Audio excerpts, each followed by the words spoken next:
Alright, magandang araw po sa ating lahat. Welcome back again to my channel, Rickscal TV. So, andito po tayo ngayon, ongoing, papunta sa andito tayo sa Solis ngayon, Solis Street. So, papunta po tayo sa ginagawang NLEX-SLEX connector dito banda sa Antipolo Street. Yan po mga kababayan. So, isang mapagpalang umaga po. Today po is December 5, 2021. Araw po ng linggo mga kababayan. So tara, samahan niyo po ako mag-update ng NLEX-SLEX connector. So ito, dito po tayo ngayon sa Solis Station. Yan po, Solis Station. Alright, so kakanan na po tayo dito. Ito na po yung Antipolo Street mga kababayan. So mag-update na po tayo. Ito. Yan. Alright. So ayun na po yung update dito ngayon, status. Yan. So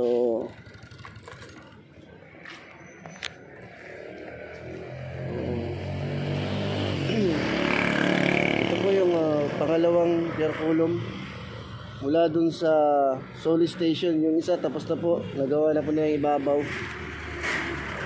Ito naman ay inaayos pa po yung pier head. Ayan naglagay na po sila ng bakal sa ibabaw. Yan. So, sa kabila naman ay halos okay na rin tong pier column. Girder na lang po ang hinihintay. Dun sa ibabaw yung ito po yung unang yung nalagyan ng girder. So last update natin na to tatlo. Mamaya titingnan natin doon kung ilan na yung span ng girder. So yan po, nag-i-slab na po sila sa ibabaw. Ayan, nag-i-slab na po sila mga kababayan. Alright, so yan po yung update natin dito. Solis to Antipolo. Solis, Antipolo Street. Papunta tayo sa Abad Santos. Yan po. Tingnan po natin doon yung sitwasyon, kung ano na po yung progress. Alright, so itong side, mga bahay hindi pa rin nagiba. Hindi pa rin dinimulish. Saka yung isa na nandun sa may Solis. So yan po yung update dito.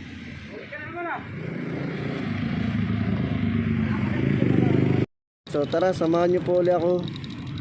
At pasadahan po natin itong kaban ng Antipolo Street. Alright, let's go! Rickscal TV. Alright, so yan na po. Yan, halos okay na po itong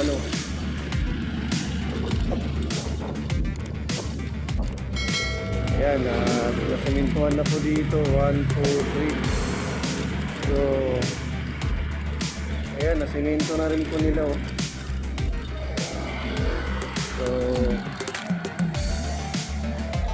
yung update po natin, yung last update natin,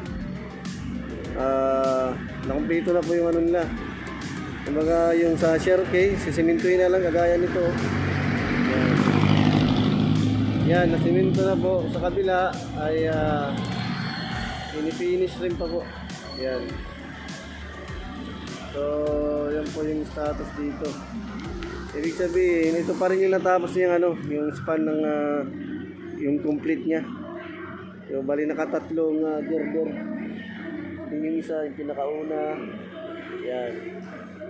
Ito, sa ilalim na po yung gawa nila. Right, so yan po. Dito, clear na po yung area. So, tara at diretso pa rin tayo dun.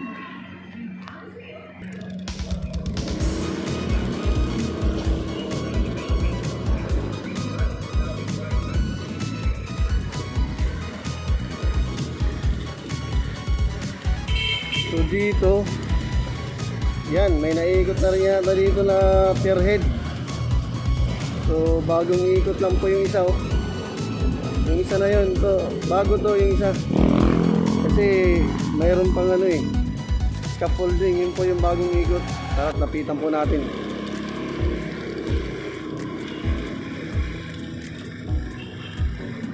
So ayan, tatlong pier column. Pier head ang naiikot na ito. Alright.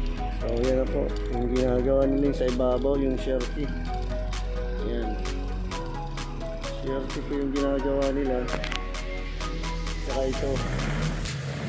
Scaffolding para may access yung mga workers papunta doon sa pierhead. Yan.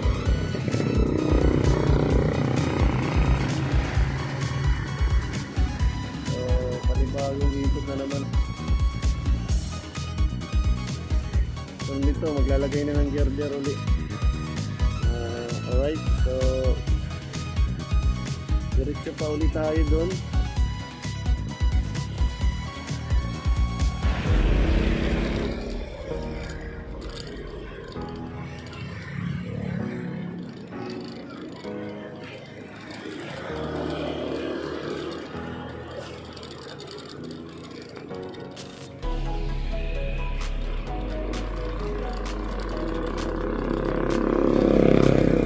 So itong isa, ayan na po yung ano, ilalagay na ng bakal sa ibabaw.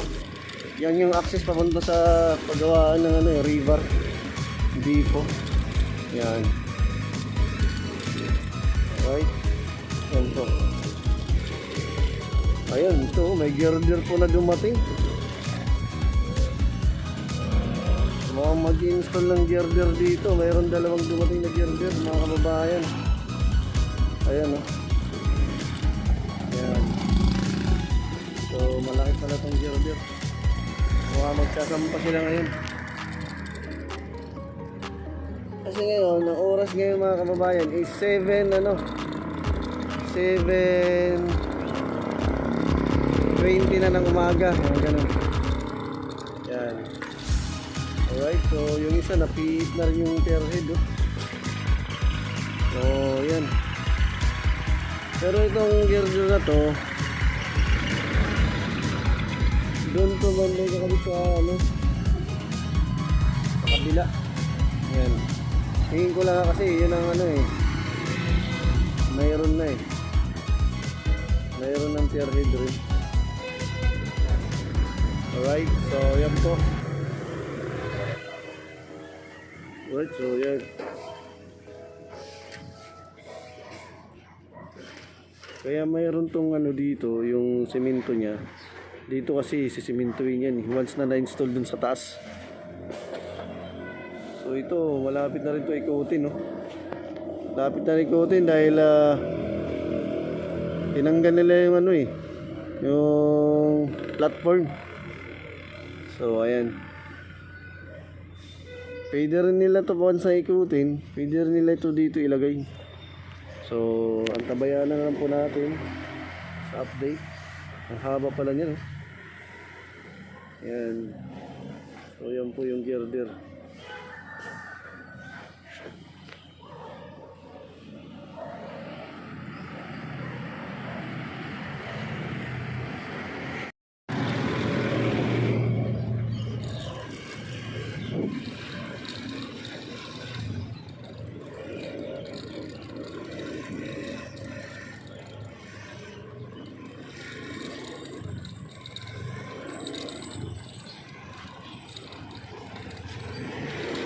Okay, so yan po yung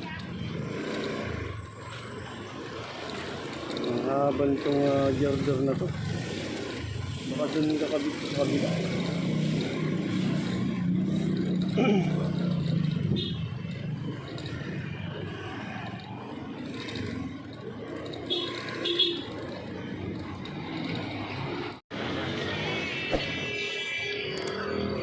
Alright, so dito na po tayo banda sa ano. Yan po yung girder niya. So may dalawang girder po dito na dumating. So mag-install sila ng panibagong girder dito mga kabayan. Yan. Alright, so dito po yung update natin ngayon sa ano, sa Solis to Antipolo State hanggang dito sa Abad Santos mga kabayan. So ayan na po. Yan yung girder na dumating dito for installation. Ewan ko, mamaya siguro naka-schedule na to. So yung pag-deliver po pala nito, isang tractor at saka itong chassis na extension para rin sa likod. Yan. Alright, so yan po yung latest update natin dito sa ginagawang inlet SLS connector dito banda sa may Solis, Antipolo to Abad Santos. So yan po yung update muna natin dito. So maraming salamat sa panonood. Please subscribe to the channel Riscal TV para updated po lagi sa mga bagong upload na video. Maraming salamat at God bless.